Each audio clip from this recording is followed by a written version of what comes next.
Good morning, everyone.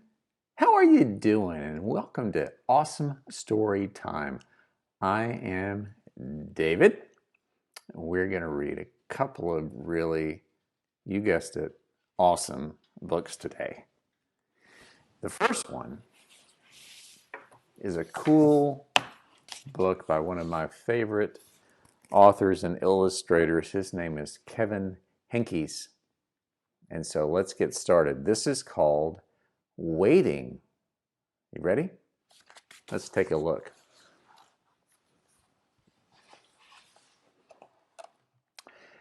There were 5 of them, and they were waiting. Look at all these 5. This little piggy, an owl, a puppy on a sled, a teddy bear with a kite, and a bunny that looks like he's on a spring. Do you think these are real or are they toys?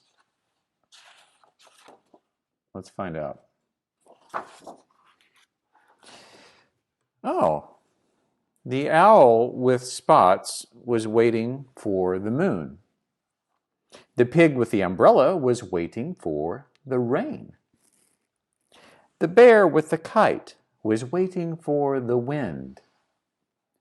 The puppy on the sled was waiting for the snow.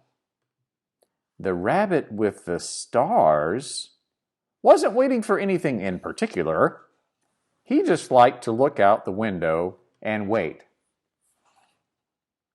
I see a star right around there.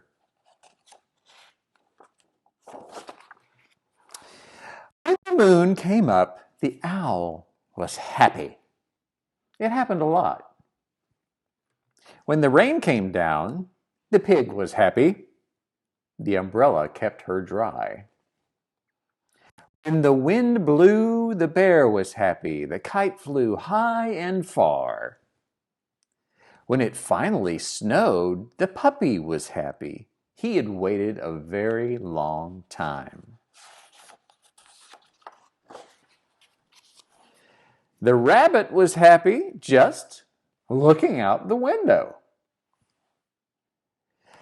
Sometimes one or the other of them went away, but he or she always came back.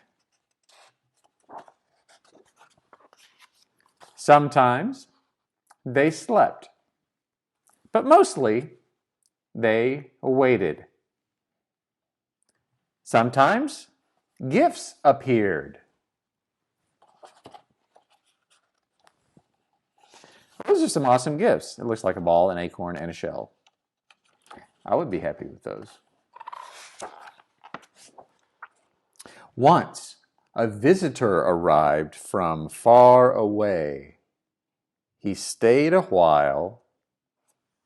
Wow, that's a fancy elephant with, wow, it looks like it might be from India or somewhere. But he stayed a while, then he left and he never returned. Uh-oh. Not good news for the elephant.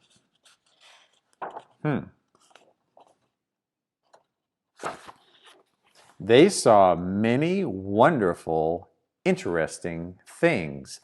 Look at the clouds in this picture. Look at that. That looks like an owl maybe flying. That looks sort of like the bunny and the dog and the pig's umbrella and a kite. You can see all kinds of things in clouds.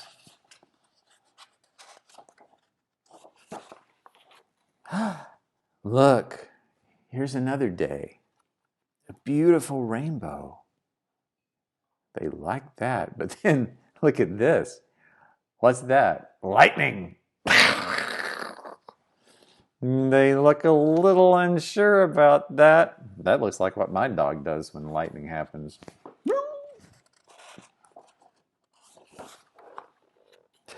Ooh. Icicles, snow, frost on the window. And then look at this one. What is that? Fireworks?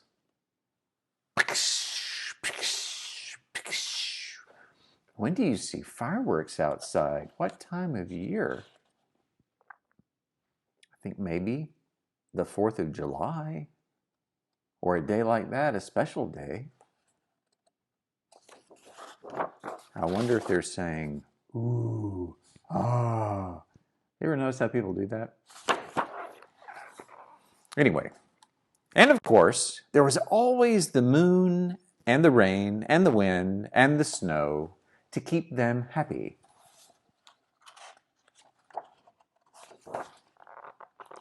One day, a cat with patches joined them. Not quite to make sure of that cat, what to make of it. But it's a cat. Cat's going to do what a cat's going to do. You know, they just hang out.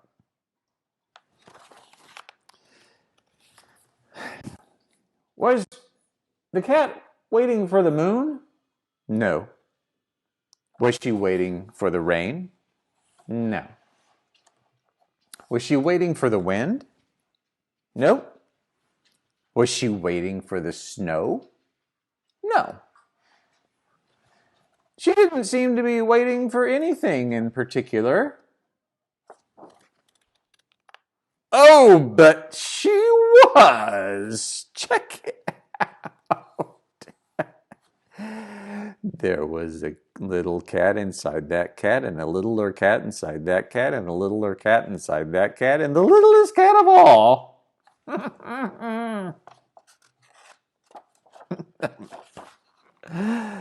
Now, look at all those cats. Now there were 10 of them. And they were happy together, waiting to see what would happen next. I am glad that there was room for everyone on that windowsill, and they got to see everything, waiting for what would happen next. Sometimes that's what we do in life, is we wait and wait and wait. What's going to happen next? But you know, while we're waiting, I guess, we get to see some marvelous things, some amazing things. Hey, before I forget, I want to remind everyone that this book and every book that we read on Awesome Storytime, you can find at the Doylestown and Lahaska bookshops. You can order them online, and they will show up at your home shortly thereafter, or you can even go by the store and pick them up. So be sure to check that out. This is such a great book. All right. Now we have what is considered a modern classic. Truly. This is Sylvester and the Magic Pebble by William Steig. Let's read this together right now, without any further, as the French say, adieu. I don't know if that's really what the French mean by that. I made that one up. But it works. Sylvester Duncan lived with his mother and father at Acorn Road in Oatsdale. One of his hobbies was collecting pebbles of unusual shape and color. There he is with his pebble collection. Dad, Mom, fireplace.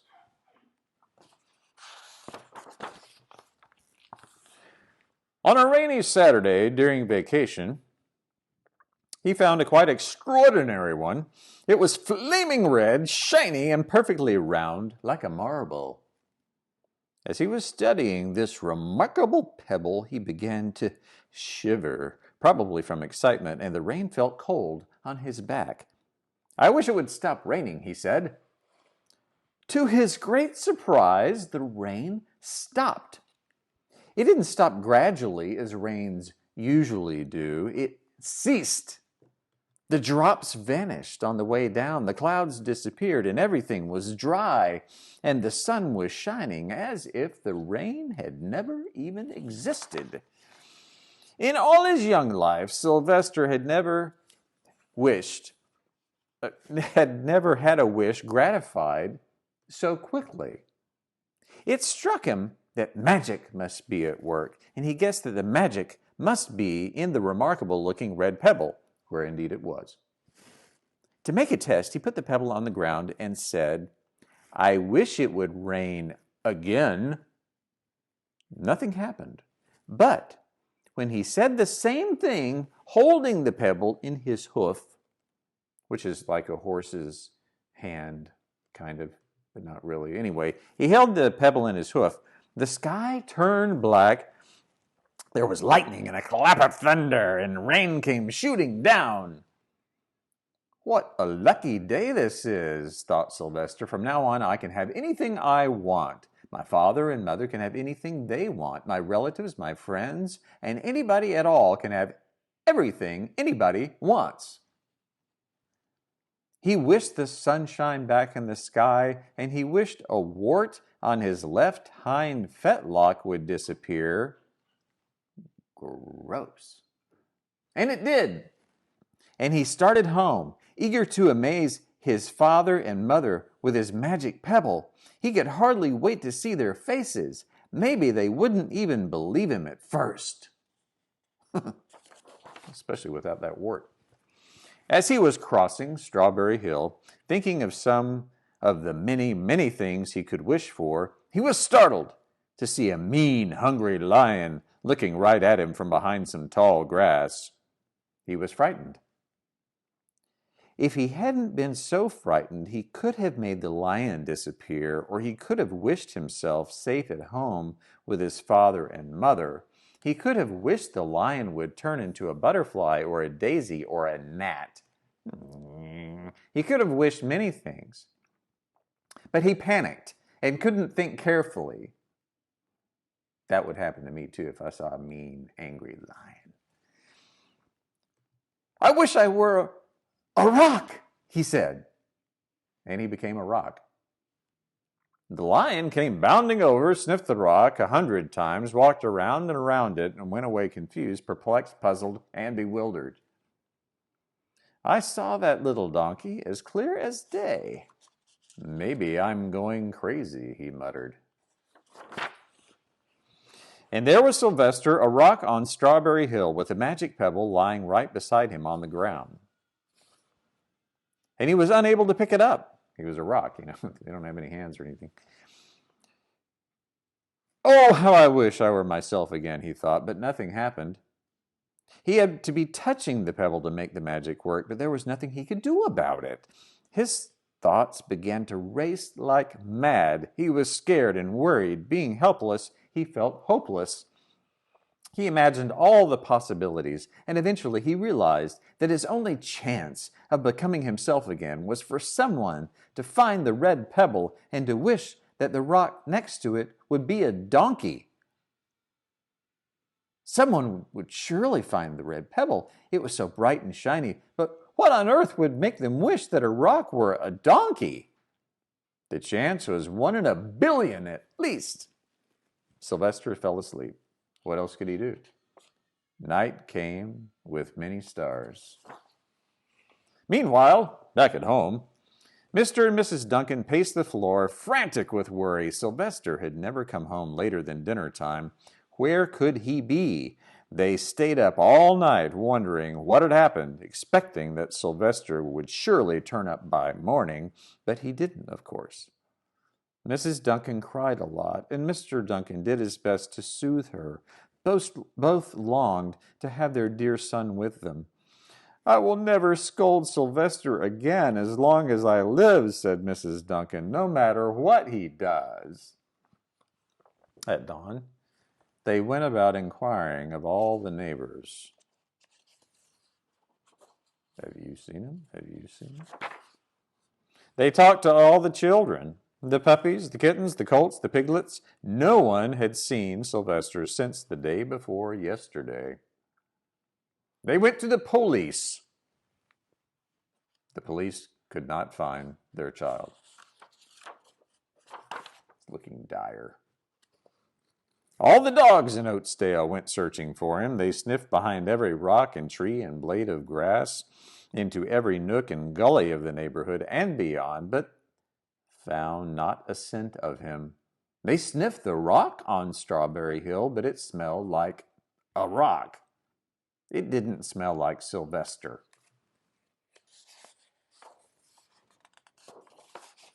There he was all the time. After a month of searching the same places over and over again and inquiring of the same animals over and over again, Mr. and Mrs. Duncan no longer knew what to do. They concluded that something dreadful must have happened and that they would probably never see their son again, though at the time he was less than a mile away.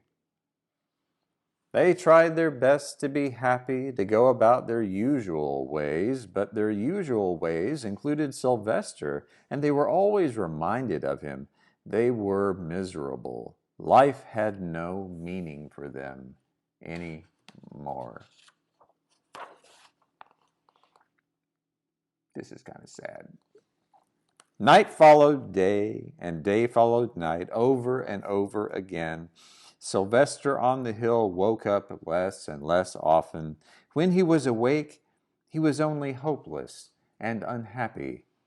He felt he would be a rock forever, and he tried to get used to it. He went into an endless sleep. The days grew colder. Fall came, with the leaves changing color. Then the leaves fell, and the grass bent to the ground.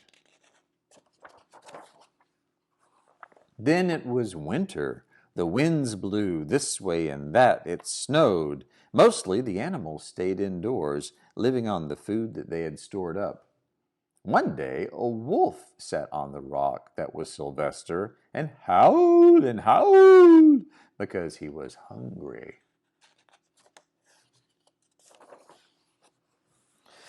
Then the snows melted. The earth warmed up in the spring sun, and things budded. Leaves were on the trees again. Flowers showed their young faces. One day in May, Mr. Duncan insisted that his wife go with him on a picnic.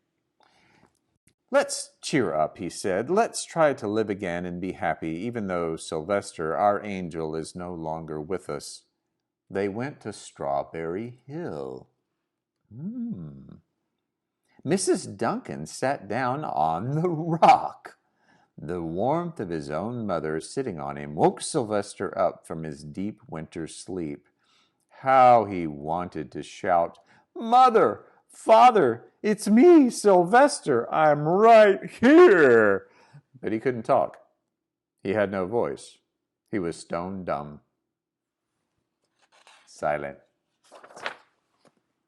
Mr. Duncan walked aimlessly about while Mrs. Duncan set out the picnic food on the rock: alfalfa sandwiches, pickled oats, sassafras salad, Timothy compote. I prefer fried chicken, but that's just me. "What a fantastic pebble!" Oh, suddenly Mr. Duncan saw the red pebble. It hadn't moved. "What a fantastic pebble!" he exclaimed. "Sylvester would have loved it for his collection." He put the pebble on the rock. They sat down to eat. Sylvester was now as wide awake as a donkey that was a rock could possibly be. Mrs. Duncan felt some mysterious excitement. "You know, Father," she said suddenly, "I have the strangest feeling that our dear Sylvester is still alive and not far away." I am, Sylvester wanted to shout, but he couldn't. If only he had realized that the pebble resting on his back was the magic pebble. This story is so full of suspense. "Oh, how I wish you were with us here on this lovely May day," said Mrs. Duncan. Mr. Duncan looked sadly at the ground. "Don't you wish it too, Father?" she said. He looked at her as if to say, "How can you ask such a question?" Mr. and Mrs. Duncan looked at each other with great sorrow. "I wish I were myself again. I wish I were my real self again," thought Sylvester. And in less than an instant, he was. You can imagine the scene that followed: the embraces, the kisses, the questions, the answers, the loving looks, and the fond exclamations. Oh, they were so happy. When they had eventually calmed down a bit and had gotten home, Mr. Duncan put the magic pebble in an iron safe. Someday they might want to use it, but really, for now, what more could they wish for? They had all that they wanted. The end.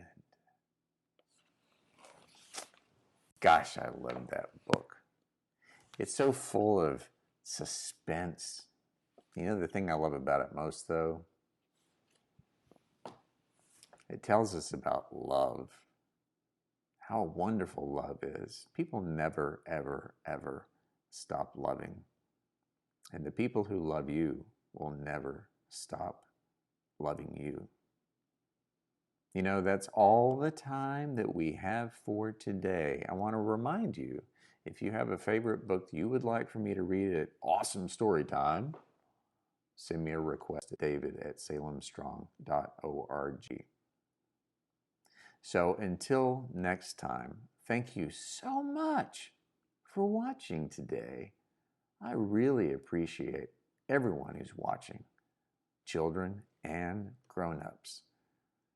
So we will see you next week right here on Facebook Live, Tuesday morning, 10 a.m. Eastern Standard Time. I am David, and thanks for joining us. Bye-bye.